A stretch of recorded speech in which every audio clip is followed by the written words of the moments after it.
Welcome to Luminar Coffee Break. I'm Angela Andrieux, and today we're going to talk about how to make an edgy portrait using Aurora HDR. I'm going to use a single exposure to make this edgy portrait, but layer in a copy of the original image so we can maintain natural skin tones. I want to take a moment and say hello and welcome to everyone here watching, especially Joseph. Bonsoir de Paris. So glad you're able to join me this evening, and I apologize if my French accent is horrible. I don't actually speak French, but I try. So let's jump in and get started. I have this really great picture from Javier Perdina. He's one of the photographers we work with, and this is such a great portrait. I love everything about it. There's some great detail and some great edginess to this image with the brick background and those huge tires. Here's the original image. Let me go ahead and switch back here. This is what we started with. This is the raw, straight out of the camera image, and it's a great portrait, but you can see how it really benefited well from the treatment of Aurora HDR. But the thing when using Aurora HDR on a portrait is you can end up doing some really strange things to skin. It makes it look really gritty, and sometimes that's a look you want, but in this instance, I wanted to keep him looking natural, but bring out all of the rest of the great detail using the tone mapping in Aurora HDR. We're actually going to start first here in Luminar AI and do a really quick edit here on the original image. So what I want to do is jump over to our Edit tab, and the only thing I want to do here is go to Tools, and we're going to go down to our Face AI, and I'm going to open up the shadows on his face a little bit.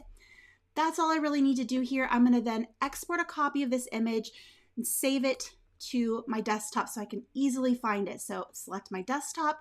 I'm not going to do any resizing on this. I'm going to save this as a high resolution TIFF, 300 pixels per inch, 16-bit depth, no compression. So full resolution, best resolution I can get. And this is what I'm going to save to my desktop.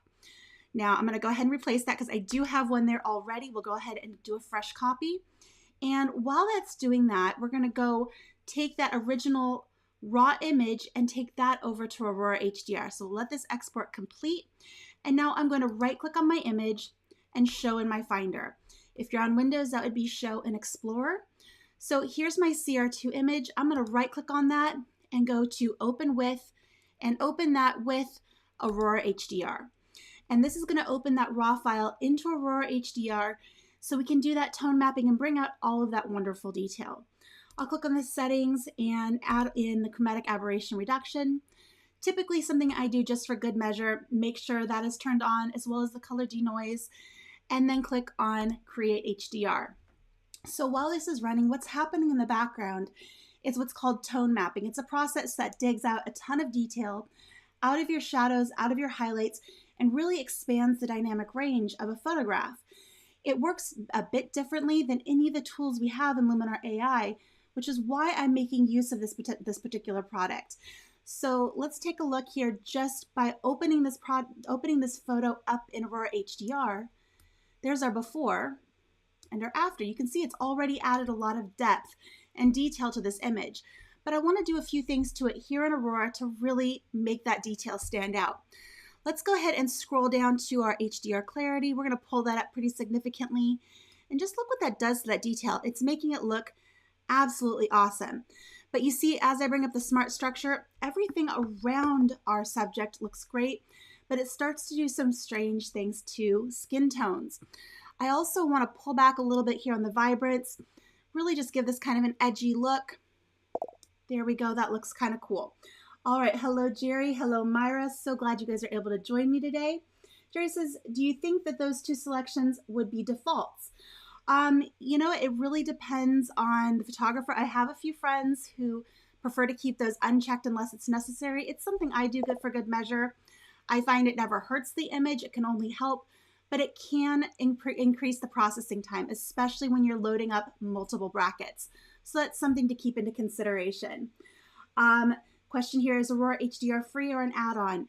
It is a separate application that you can find at skylum.com. And it's also made by Skylum, so same makers of Luminar AI, and I highly recommend checking it out. Now, right now we're working with a single image, single exposure, but this program really shines when you start putting multiple exposures into it. So if you have a camera that automatically brackets images, and that means that you're taking pictures They go anywhere from really dark to really light. You can merge those all together here in Aurora HDR to create a phenomenal image with amazing dynamic range. I encourage you to try it out. We'll do that on a different episode of Coffee Break. But today we're just going to look at how we can work with a single image, which is also a lot of fun. All right, so back to our photo. This is looking really good. I like everything about it except for what it's done to his skin. So let's take a look here at our before and our after. You can see it's made him look, it's really kind of aged him. It's brought out all of the details on his face, his skin, and certainly that can be a look that you might want, especially if you're trying to tell the story of somebody who's led a really in-depth life. They can tell that they have some stories to tell. It can really work in those situations, but in this image, he's young, he's fresh, and I want to have his skin stay looking that way. So what I'm going to do is go over here to our layers and click on the plus button and add a new image layer. And now I'm going to navigate to my desktop, grab that TIFF that we created where we just use a little bit of that face light, but it's our original image, and I'm going to click on that to open it. And that's going to add this as a new image layer here in Aurora HDR. So I can turn this off, and there's our Aurora HDR version, and turn this back on, and here is our version from Luminar AI. Wolfgang says, will Aurora become a plugin to Luminar sometime in the future? I'm not sure specifically if it will work directly as a plugin. The reason it doesn't work as a plugin right now is that Luminar AI does not have layers. However, Aurora HDR does have layers, and you can actually use Luminar AI as a plugin to Aurora HDR. So if you're not using the library, the catalog in Luminar AI, and you want to open an image initially here in Luminar, or excuse me, if you wanted to open it here in Aurora, you can actually use this program as a plugin with Luminar AI to send an image to Luminar and then bring it back. Kind of a fun thing to do. Maybe we'll talk about that on another episode. But today we're just going to use this image layer. So lots of options. I don't know if Luminar AI will ever support Aurora as a direct plugin. We can only see what the future holds. So, all right. So now what I want to do is I want to use the masking tools to bring out some of the natural detail back on his face here in our grittier, edgier image. So I'm going to grab my masking brush and choose the brush tool. And I'm going to turn on my mask overlay here. And right now, because we haven't done anything, it's actually just not showing anything. So I'm going to go to my mask, and I'm going to invert this, and then I'm going to switch this to erase and make my brush size smaller and make my opacity a little bit lower so we get a nice natural smooth result. And I'm just going to start painting this in over his skin to bring back, actually maybe I want the paint here. Bring this back so we start getting some of that natural back. So I'm going to do this, bring that in like so. Let's go ahead and turn off that mask overlay. And you can see that we're starting to bring back some of those more natural tones to his skin. Now you can get in here and you can get pretty detailed and mask really, you can get in there and mask really tight if you want. But I think that looks really good. It's just lessened the effect of the HDR on his skin and looks a lot better. I'm going to go ahead and click done on this, and we'll turn off this layer and then turn it back on. And it's up to you to decide which one you like better.